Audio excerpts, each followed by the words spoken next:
இந்த ஸ்ரீமுஷ்ணம் திருத்தலம் நம்ம சென்னையிலேருந்து போகும்போது கும்பகோணம் போகும்போது சேத்தியாத்தோப்பு மீன் சுருட்டி அதுக்கு முன்னால் காட்டுமன்னார் கோயில் ஒரு விருத்தாயுதம் போகிற ரோட்டில் 12 கிலோமீட்டர் தொலைவில் இது ஸ்ரீ முட்டம் என்றும் கூறுவார்கள்.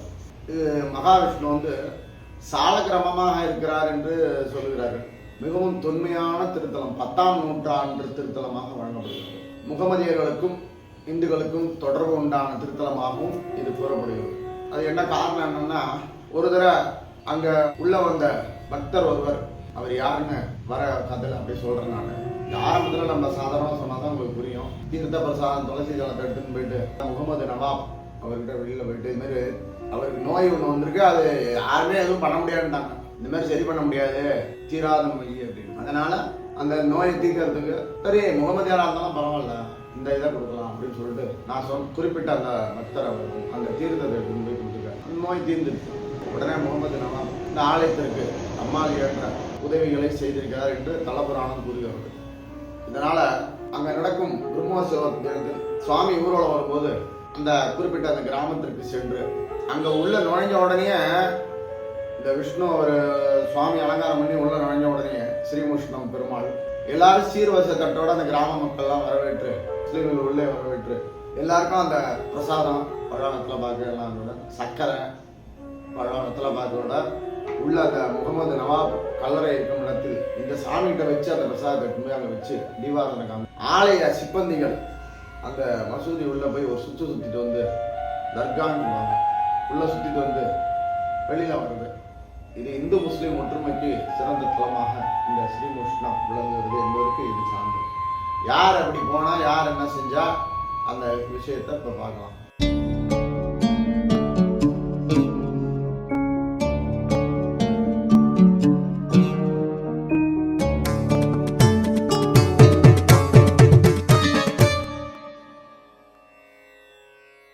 இந்த ஸ்ரீமுஷ்ணம் திருக்கோயில் வந்து 7 நிலை ராஜகோபுரத்தோட இருக்கு. அப்படின்னு பார்த்தா நித்திய புஷ்கரணி என்ற குளம் இருக்கு. அவரோட பெருமாளோட பார்வை ஒரு கண் பார்வையிலிருந்து அரச மரத்தையும் ஒரு கண் பார்வையிலிருந்து துளசி செடியையும் உருவாக்கியதாக வரலாறு கூறுகிறது. அப்படி உருவாக்கப்பட்ட அந்த அரச மரம் வந்து நித்திய புஷ்கரணி குளம் சொன்ன பார்த்தீங்களா, அந்த குளத்துக்கு பக்கத்திலேயே தென்மேற்கு திசையில இருக்கிறதாக ஐதீகம். போய் பார்த்துருக்கோம், நீங்களும் போய் பாருங்க. இன்னைக்கும் அந்த அரச மரம் இருக்கு. 7 நிலை ராஜகோபுரத்துடன் கம்பீரமாக வீட்டிலிருந்து உள்ளே அருள்வாளித்துக் கொண்டிருக்கிற பூவராக பெருமாள். பெருமாள் பேர் அதான். பெருமாளோட அவதாரம் அந்த 10 அவதாரம் தசாவதாரத்துல வராக அவதாரம் எடுத்தவர். வராக அவதாரம்னா என்ன? பன்றி உருவம். ஒரு தடவை பிரளயம் வந்து உருவாகி தண்ணி ஜலத்துல இருந்து சுவாமி பன்றி உருவமா வந்து வெள்ளை பன்றி உருவமா வந்து அவரோட கொம்பினால் இந்த பூமியை தாங்கி பிடித்ததாக ஐதீகம். அப்படி நிகழ்ந்த இடம் இந்த ஸ்ரீமுஷ்ணம் திருத்தலம்.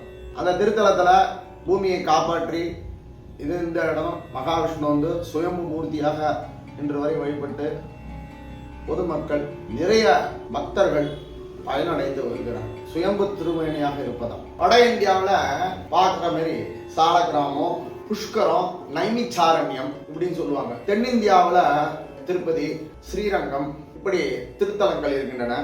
இன்னும் சொல்ல போனா வானமாமலை என்ற ஒரு திருத்தலம் இருக்கிறது. அந்த மாதிரி இந்த ஸ்ரீமுஷ்ணத்தில் மும்மூர்த்தியாக அருள்வளிக்கிறார். மும்மூர்த்தி யாரு?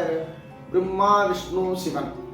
நம்ம சொன்னது அந்த குளம் நித்திய புஷ்கரணி குளம் சொன்ன பார்த்தீங்களா, அந்த அரசமரம். அந்த அரசமரத்துக்கிட்டே சிவனும் இருக்காரு. இது வந்து இருக்கிறது சுயம்பு மேனியாக இருக்கிறது பெருமை சார்ந்த விஷயம். சிதம்பரத்துல கூட நீங்க பாத்தீங்கன்னா தில்லை அம்பல நடராஜர் கோயில கூட உள்ள வந்து பெருமாள் இருப்பார், கோவிந்தராஜ பெருமாள். நீங்க தசாவதாரம் படம் பார்த்தீங்கன்னா தெரியும், கோவிந்தராஜ பெருமாள் என்று கமலஹாசன் ஃபர்ஸ்ட் இதுல வந்து வரும்போது அந்த கதவு திறக்கிற படம், அந்த இது வந்து நடந்த இடம் கோவிந்தராஜ பெருமாள். கரெக்டா பேர் நடராஜர் சபைக்கு ஏற்ற மாதிரியே இருப்பார். சிவ விஷ்ணுவா இருந்த இதுக்கு ஆதி காலத்துல எல்லாரும் ஒத்துமையா இருந்திருக்காங்கிறதுக்கு சான்று. யாரும் வந்து வைணவத்துல வேணா 2 பேர் வந்து வடகலை தென்கலை என்ற பிரிவுகள் மனக்குழப்பத்தில் மன சஞ்சலத்தில் இருக்கலாம்.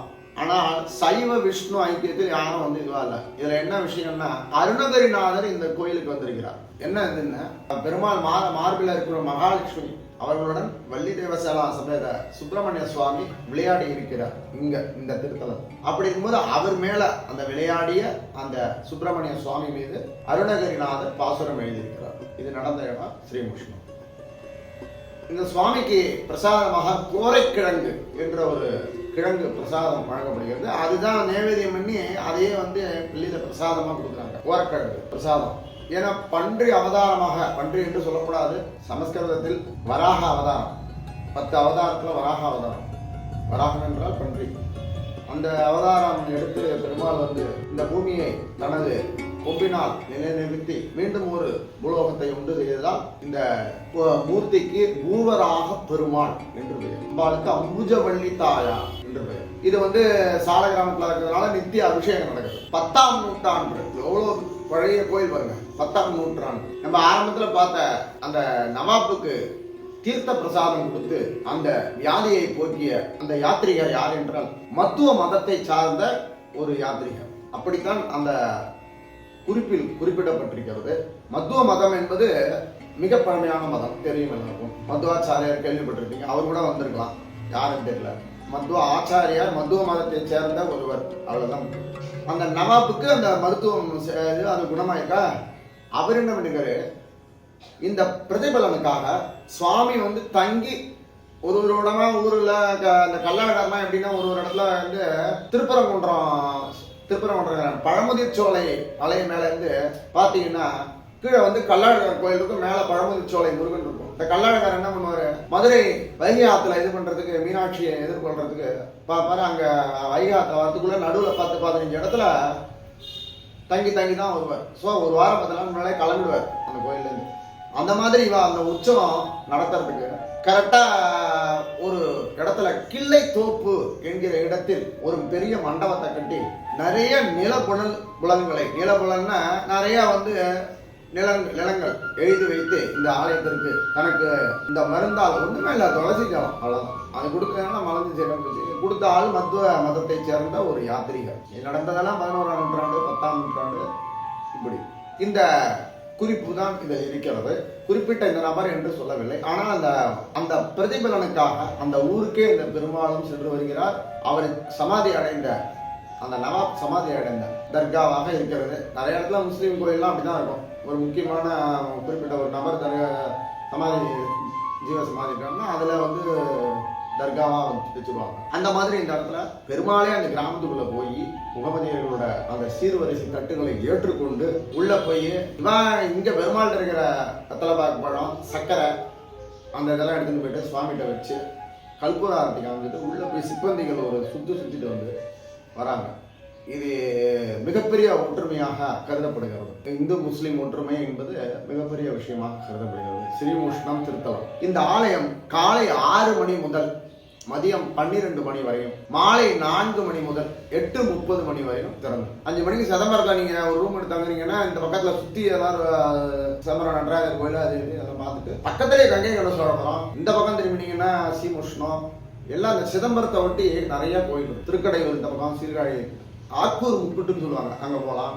சிதம்பரத்துல ஒரு ரூம் எடுத்து தங்கிட்டு அங்கேருந்து நீங்க இந்த கோயிலாம் போகலாம். ஏன்னா 6ல இருந்து 12 மணி வரையும் இருக்கு, சாயங்காலம் 4ல இருந்து 8:30 மணி வரைக்கும். காலம்புறம் வந்து சாப்பிடாம வெறும் வயிற்றுல இந்த மாதிரி புராதான தலங்கள் எல்லாம் போய் பார்க்கறது தான் புண்ணியம். சும்மா வயற்பட சாப்பிட்டு அங்க போய் போயிடலாம், அது மனசுக்கு உடன்பாடாக இல்லை. நீங்க வெறும் வயத்தோட போய் சாதாரணமா சுவாமி பார்க்கணும். மார்கழி மாதத்தில் பெருமாள் இன்னும் ஜீவிதமாக இருப்பார், போய் பார்த்தீங்கன்னா இன்னும் நல்லா இருக்கும். நீங்க போய் சாமி பார்க்கறதுங்கிறது ஒரு பக்கம் இருந்தா கூட எல்லாத்தையும் இது மாதிரி பரிச்சயமா பேசும்போது சொல்லுங்க. சாதாரணமா கோரா பெருமாள் இது மாதிரி போனோம், நல்லா இருந்தது, ரொம்ப சொந்தங்கள் அவன் சொல்லுவான், இன்னொரு சொல்லுவான்.